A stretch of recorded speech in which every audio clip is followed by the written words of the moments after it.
no es algo que debemos de tomar a la ligera, obviamente que no, porque estamos hablando de un virus que tiene la capacidad tanto de mutar como de combinarse con otros y formar nuevos subtipos y sobre todo pues saltar entre especies rápidamente. Pero también tenemos la herramienta biotecnológica, la experiencia a nivel y vuelve lo mismo que pasó con COVID, es lo mismo que puede pasar con los seres humanos y la influenza, porque las personas que han trabajado durante años y han tenido que lidiar con esta enfermedad, tanto a nivel de producción como a nivel comercial, internacional, trato de internacionales y todo esto, tienen mucha experiencia, ¿no?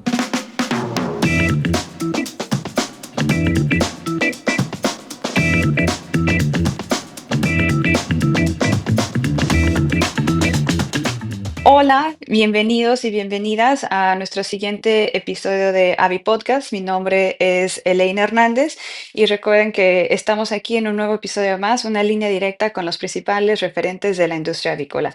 El día de hoy tenemos a un invitado muy especial, tenemos a Incar Castellanos, que nos va a platicar de un tema que a veces consideramos como otra vez, pero sí, otra vez tenemos que hablar de influenza aviar y de muchas otras enfermedades que no dejan de ser tendencia en nuestra industria.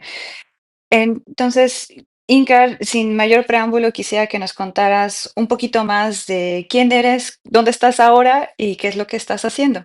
Perfecto. Bueno, mi nombre es Incar Castellanos, soy médico veterinario de carrera egresado de la UNAM. Tengo una maestría y un doctorado en bioquímica, sobre todo en estructura de proteínas recombinantes, sobre todo relacionado a influenza aviar. También he estado trabajando desde el 2009 hasta el año pasado en México en el área de investigación y desarrollo en algunas empresas en México.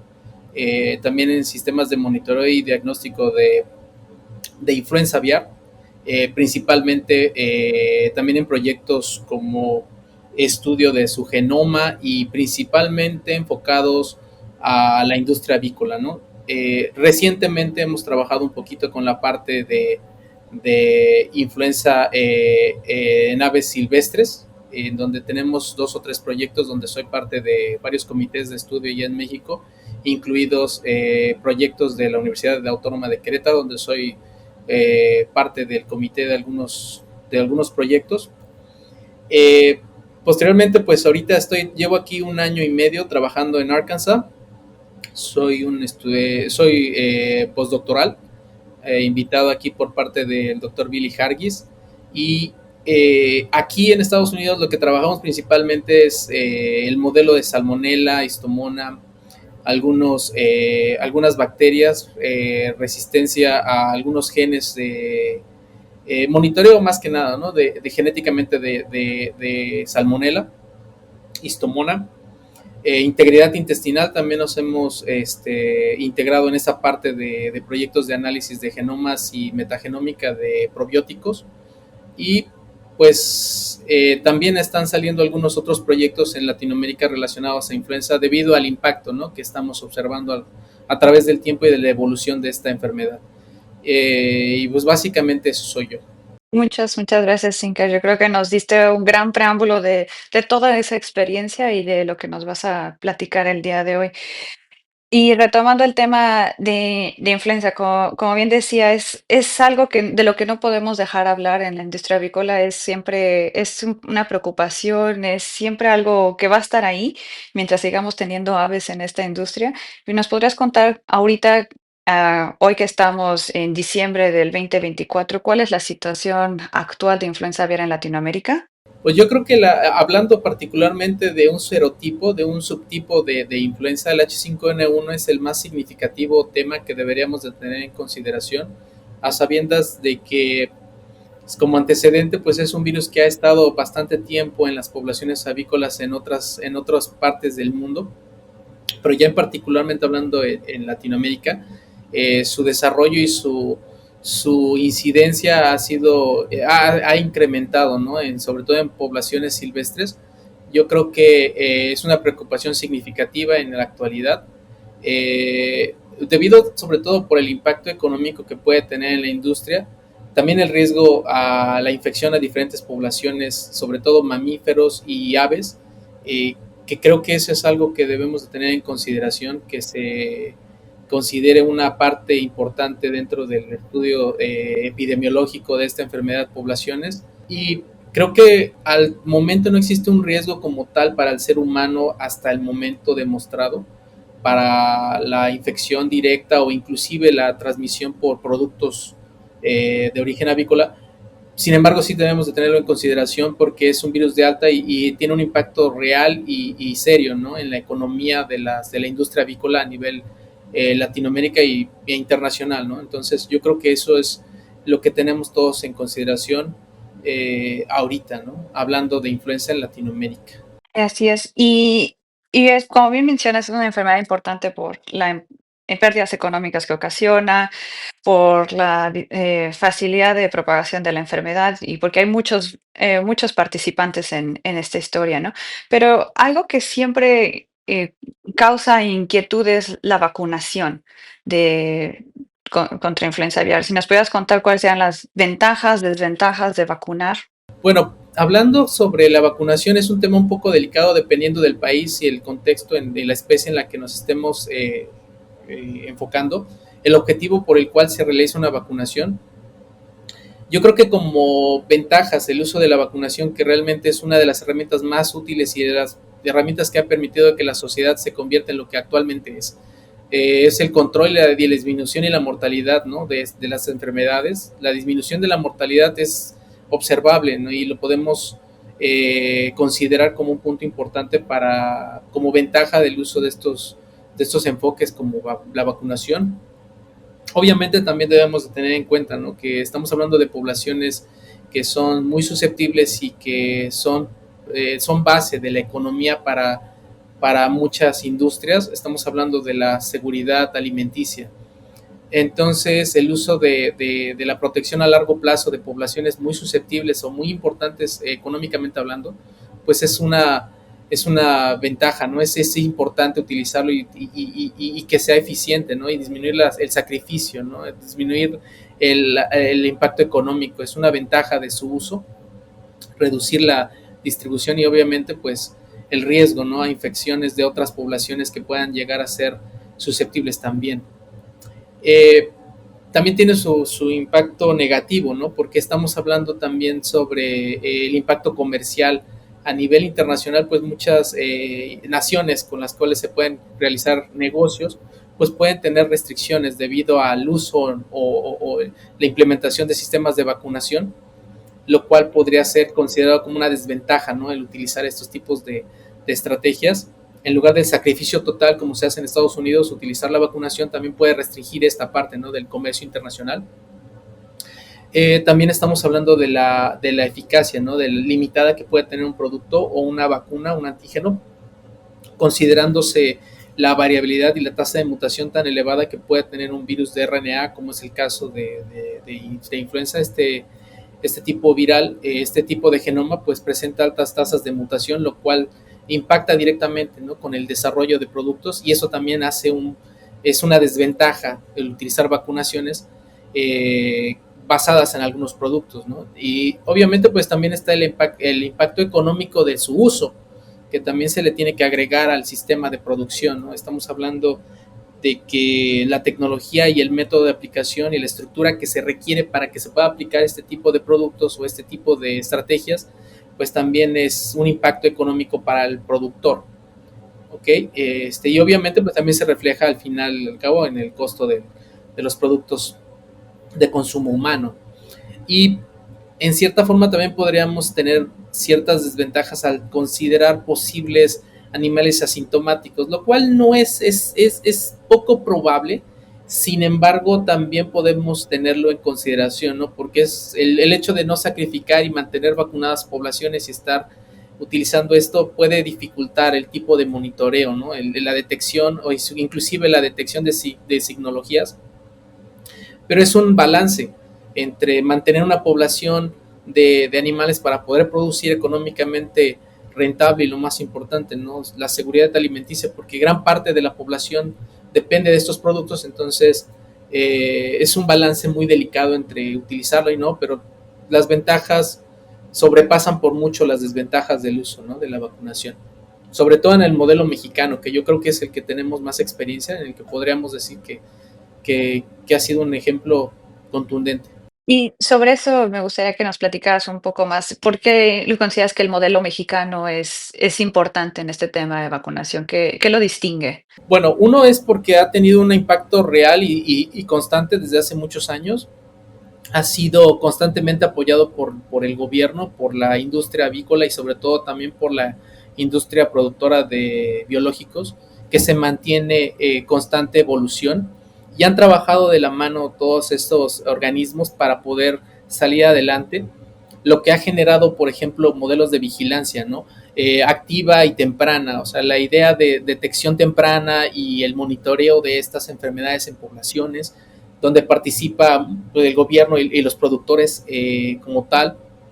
Obviamente también ha desarrollado la cultura de la bioseguridad, impacto directo, ¿no? En el manejo de muchas enfermedades, incluyendo esta. No creo que sea restrictivo mencionar la bioseguridad solo para esto, pero también ha puesto un marco, ¿no? Que puede delimitar esas estrategias de bioseguridad, ¿no? Y obviamente pues también el estudio de las respuestas rápidas y prontas, ¿no? De detección rápida, la información que se viaje directamente a los centros donde se toman las decisiones y poder comunicarse directamente, ¿no? Realizar comunicaciones tanto invitando a la industria avícola como la industria de biológicos y como el gobierno, y participar entre ellos para poder tomar decisiones, ¿no? Y para poder hacer estrategias bastante útiles, ¿no? Que sean prácticas y que puedan implementarse rápidamente. La vacunación y la estrategia de vacunaciones se ha desarrollado en base a esto. O sea, llevamos muchos años de experiencia en desarrollar vacunas, en conocer la eficacia, las formulaciones, e inclusive la aplicación de nuevos modelos vacunales que han permitido controlar inclusive el H5N1, ¿no? Y esto es algo bastante valioso para el mundo, porque considero que ha sido una experiencia de años, tanto por parte de la industria de biológicos como la industria avícola, y obviamente bajo el lineamiento gubernamental que permitió que todas estas herramientas se aplicaran. Entonces, creo que es una fuente de información muy valiosa para todo el mundo, entender cómo se ha utilizado estas estrategias de vacunación y cómo la influenza ha moldeado la industria avícola nacional para poder trabajar y mantenerse, ¿no? Porque estamos hablando de impactos serios en donde H5N1, H7N2, H7N3, perdón, H5N2, constantemente han tenido problemas las industrias y mira los resultados. A la actualidad existe una avicultura nacional como tal, ¿no? Y es uno de los principales orígenes de productos para el consumo humano, ¿no? Entonces, creo que es una fuente bastante importante de información, tanto científica como comercial a nivel internacional, el modelo mexicano. Totalmente de acuerdo. Sí es distintivo. Y en mi experiencia visitando granjas en otros países, sí se percibe ese tema de bioseguridad que en México nos han enseñado, ¿no? Esa cultura sí a veces se extraña, por así decirlo, ¿no? Cuando visitas granjas en otros lugares. A mí me queda la duda, Inger, sobre la vigilancia. ¿Cómo nos platicabas un poquito de la vigilancia pues en la industria avícola? Pero como bien sabemos, influenza aviar no es una historia de solamente de nuestras aves domésticas, ¿no? O sea, participan también las aves silvestres. ¿Cómo se lleva a cabo o sea, esta recolección de información? ¿Cómo vinculamos todos estos participantes de esta historia, como decía hace rato, ¿no? Y bien mencionabas de que hay una integración de todos, pero ¿cómo sucede la realidad? Tal vez si nos contaras la experiencia de México y también ahorita que estás en Estados Unidos, ¿cómo se está llevando a cabo esta recolección de información?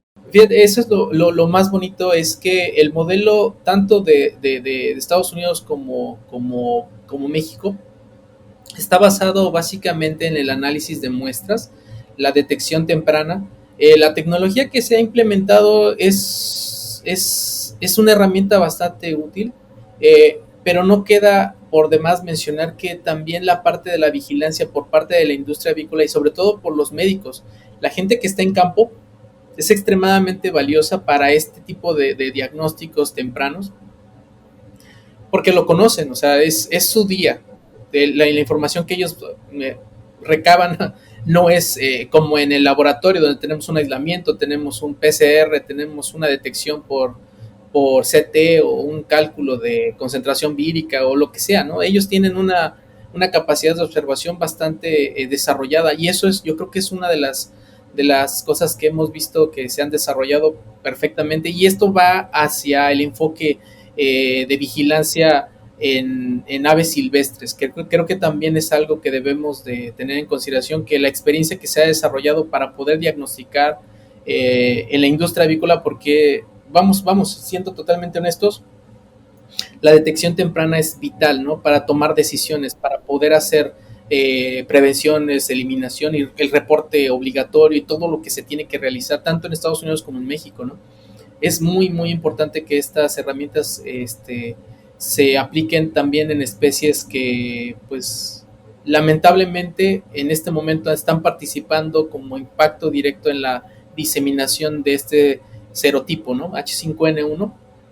Yo creo que para hablar en particular de estas experiencias desarrolladas a lo largo de los años han permitido que investigadores y personas que se dedican más a la fauna silvestre y no tanto a la industria avícola puedan utilizar esas herramientas para, por ejemplo, toma de muestras, que en muchos casos estaríamos hablando de modelos de epidemiológicos en parte de vigilancia de epidemiología, y todo esto relacionado a poblaciones, por ejemplo, migratorias, ¿no? Aves migratorias, anseriformes,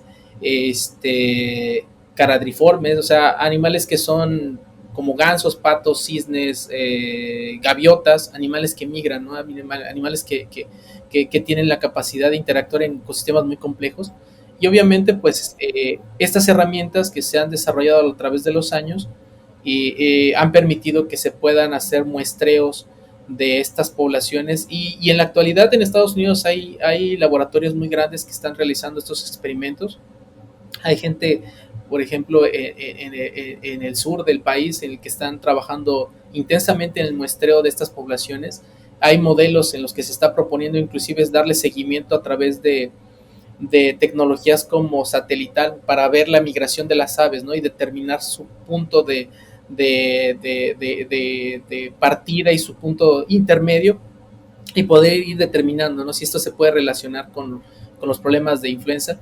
Y obviamente, pues también en México la idea es también que se realicen estos estudios principalmente enfocados al conocer, ¿no? el riesgo de la migración de este tipo de virus y la prevalencia, ¿no? Que se pueda presentar en estas poblaciones. Por ejemplo, estamos hablando de hisopos, traqueales, cloacales, inclusive monitoreo de animales que estén enfermos o inclusive que estén ya en proceso de muerte, ya que estén casi muriendo o inclusive muertos, ¿no? Se pueden utilizar esas muestras y tratar de estudiarlo genéticamente y obviamente caracterizarlo, ¿no? Eso es una de las herramientas que creo que nos ha permitido muchísimo la parte de desarrollo de la avicultura enfocada básicamente a influenza, ya que las herramientas son extremadamente sensibles, muy bien diseñadas, enfocadas realmente a lo práctico, porque muchas de las herramientas que se tienen de biotecnología pues son muy complejas y algunas de ellas no son muy prácticas, pero lo que se ha podido establecer como rango como mínimo estándar para poder hacer el diagnóstico es la detección de algunas partes de estos virus que son muy estables, y en base a eso podemos tomar decisiones, ¿no? De ya se continúa o no con otros ensayos, y eso mismo se traspasa, se transmina también a las áreas de aves silvestres y se observa, ¿no? Se observa en Estados Unidos, se tiene mucha información, en México también se tiene la tecnología para poder realizar este tipo de monitoreos, ¿no? Y tengo una duda sobre eso, porque estamos hablando ahorita de aves, pero bien mencionaste tú hace rato mamíferos.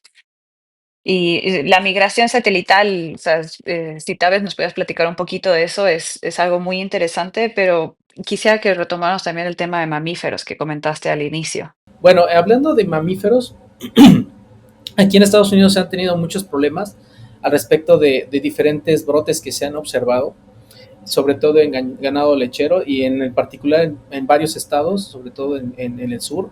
estamos hablando de H5N1, sí es de preocupancia, sobre todo porque es un enfoque totalmente diferente a la industria avícola, ¿no? Estamos hablando de poblaciones donde son animales de vida prolongada, son animales que tienen, pues realmente es un costo muy elevado en comparación con avícola. No quiero decir que la industria avícola no sea valiosa en ese aspecto, pero son diferentes modos de trabajar, tanto la producción lechera como la parte avícola, ¿no? Son totalmente diferentes y el enfoque es totalmente diferente, ¿no? Entonces, el riesgo y la presencia de estos virus ha permitido que pues, se desarrollen nuevas estrategias de diagnóstico. En el caso particular de ganado, se han hecho estudios tanto de estabilidad de los virus en leche, la excreción, la caracterización de estos virus, algunas mutaciones que se han presentado y que se presentan después de pasar por el ganado, que le permite replicarse a diferentes temperaturas, eh, lo cual podría ser un riesgo para mamíferos, ya que muchos virus les gusta algunas temperaturas un poquito más elevadas que en relación a los mamíferos, ¿no? Entonces, este pase a través de los bovinos, pues es un pase que puede generar algunos riesgos para los mamíferos, aún más que lo que hemos observado, porque han sido delimitantes algunas infecciones en poblaciones de mamíferos marinos, sobre todo, y eso es lo que también se ha observado en Latinoamérica, ¿no? Donde se han tenido reportes de poblaciones muy, muy, muy afectadas por esto, donde los países han tenido que tomar muestras y analizar si han determinado varias mutaciones que pueden generar a futuro un riesgo para el ser humano. Pero entendamos esto, ¿no? O sea, estas herramientas de diagnóstico, inclusive el tiempo real se tuvo que ajustar para que se pudiera obtener con mayor claridad a partir de leche, ¿no?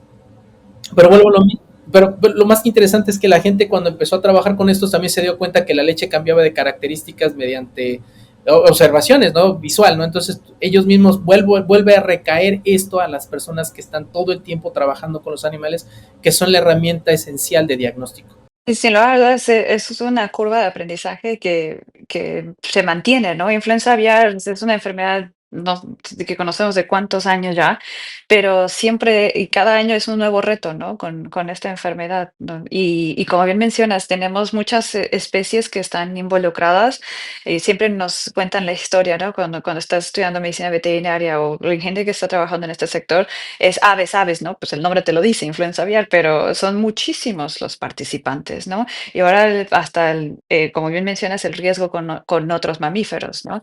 Y al inicio nos contaste de que no hay un riesgo con el humano, o por lo menos hasta ahora, pero sigue siendo una preocupación en nuestro día a día como seres humanos en este planeta y como agentes participantes en esta industria avícola. Claro, pero creo que tenemos que tener en cuenta algo que es que con lo que creo que podríamos cerrar esta plática y que sería algo que debemos de tener en cuenta, lo mismo que mencionas, tenemos muchos años de experiencia, se sabe cómo hacer vacunas, se tiene tecnología, inclusive ahorita después de COVID tenemos tecnologías que se pueden aplicar para desarrollar vacunas.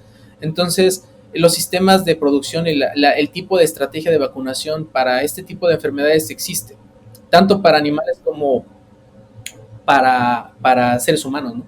Entonces yo creo que sí es algo de preocuparse, sí, no es algo que debemos de tomar a la ligera, obviamente que no, porque estamos hablando de un virus que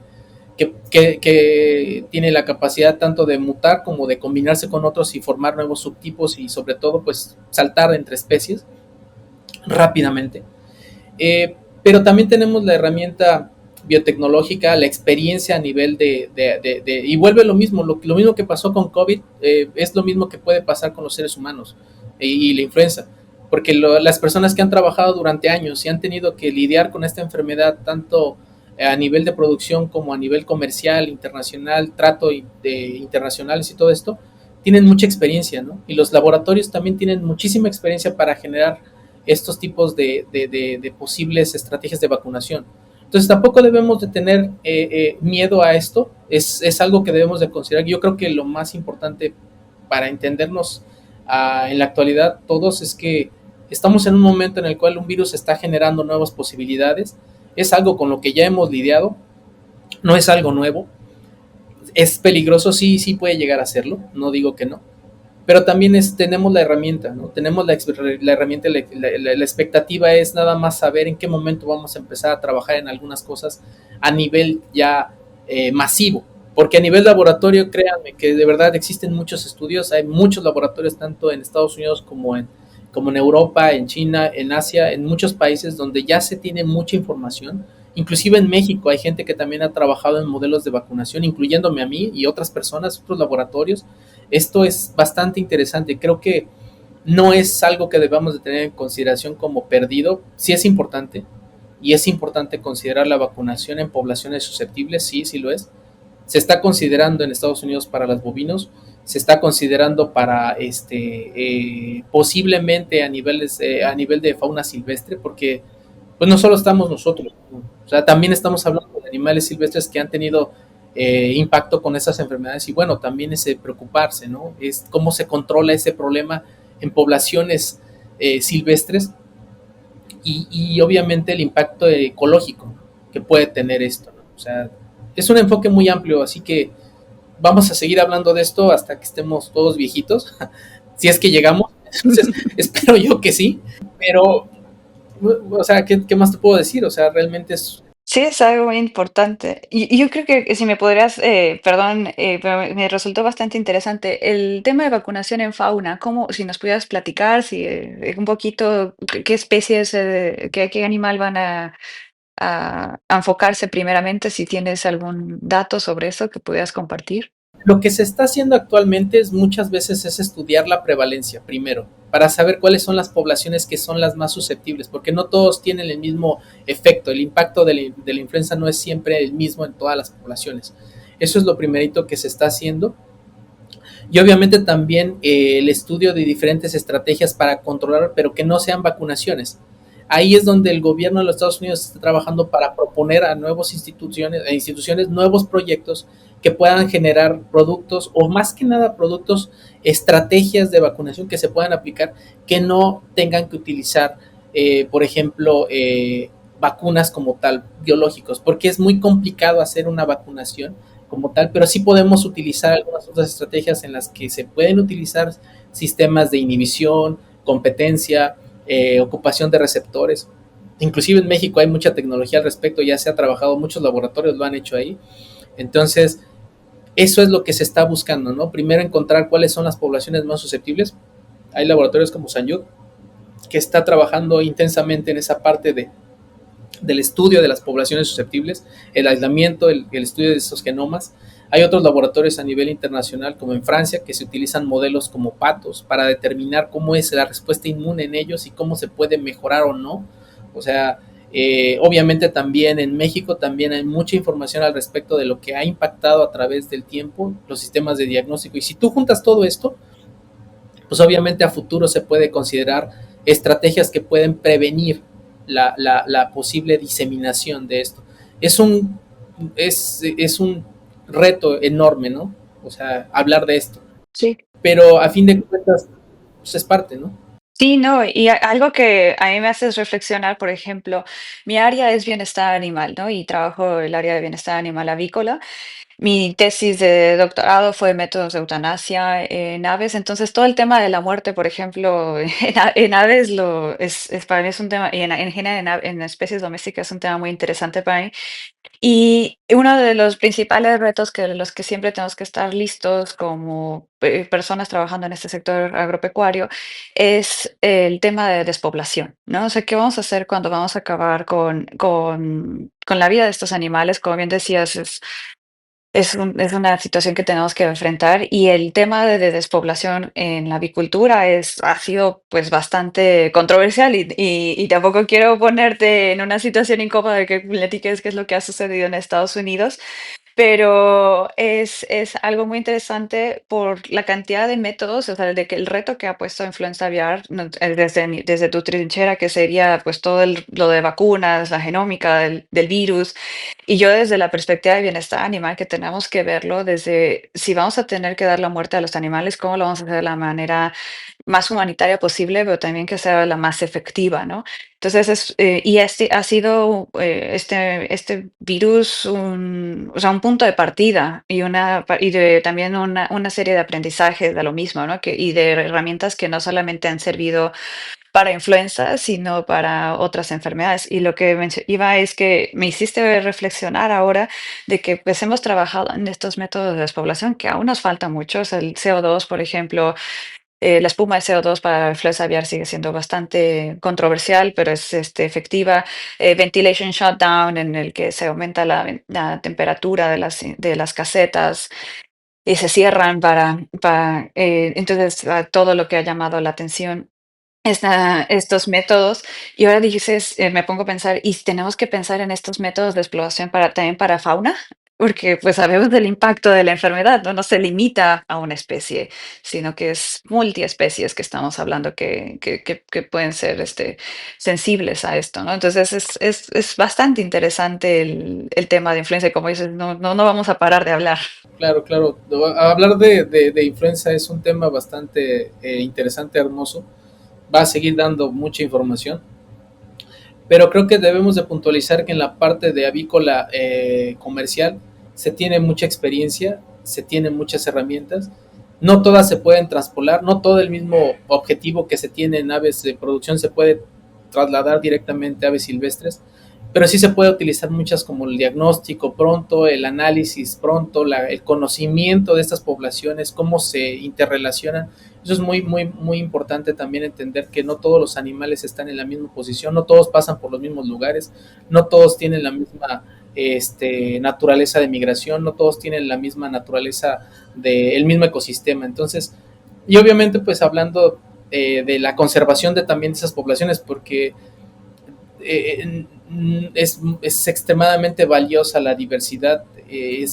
Yo creo que es una de las cosas que debemos de tener en cuenta siempre ante todo. La diversidad de la fauna y flora en este planeta tiene que ser conservada como de lugar. Y creo que el enfoque sería más que contener una infección, es preservar una población sana, preservar una especie, un ecosistema que a la larga afecta a nuestro sistema como producción y sobre todo pues a nuestro planeta, ¿no? Creo que eso es bien, bien importante tenerlo en cuenta y consideración y traspolar toda esa información directamente para que podamos ayudarlas, ¿no? O al menos que no quedarnos con los vasos cruzados, ¿no? Que creo que eso es lo que podemos hacer en lo que respecta a aves silvestres.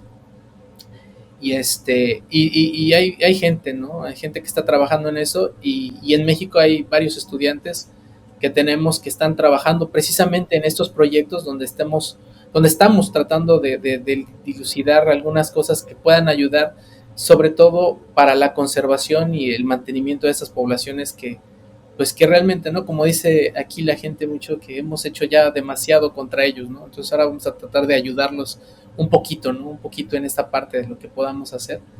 Y pues bueno, ¿no? Espero que haya sido de utilidad esta plática para ustedes. Para mí fue mucho. Ah, claro que sí, Iker. No, muchísimas gracias. Bien, nos gusta concluir estos episodios con una nominación de una persona que tú consideres importante y que pudiera seguir aportando valiosa información para Avi Podcast. ¿Tendrás una persona que quisieras nominar? Hay miles, cientos. Ya sé, creo que es la pregunta más difícil de todo este podcast. Sí, porque a los que tengo y que estimo muchísimo, podría ser aquí en Estados Unidos podría ser el doctor Guillermo Telles, el doctor Billy Hargis, o sea, gente que tiene muchísimos años de experiencia en esto. En México, el doctor, no sé, el doctor Víctor Manuel Petrone también podría ser uno de ellos. El doctor Isidro Fernández también, de la parte de la industria, ¿no? Gente que ha trabajado durante años, que tiene muchísima, muchísima información y mucha experiencia y sobre todo sentido común, que eso es lo que me han tratado de educar todos mis maestros, que use el sentido común y no te vayas por algo tan complicado, usa lo básico. Entonces yo creo que con ellos tienen ustedes más que suficiente para platicar con ellos, la verdad. Ay, muchas gracias, Inker. Sí, no, Gracias por las nominaciones y nos vamos a poner en contacto. Inker, muchas gracias por tu tiempo, por todo lo que nos pudiste compartir en este breve periodo, pero muy, muy, muy valioso. Muchas gracias, Inker. A ustedes, les agradezco muchísimo. Pues entonces con eso concluimos este podcast. Muchas gracias. Gracias. Hasta luego.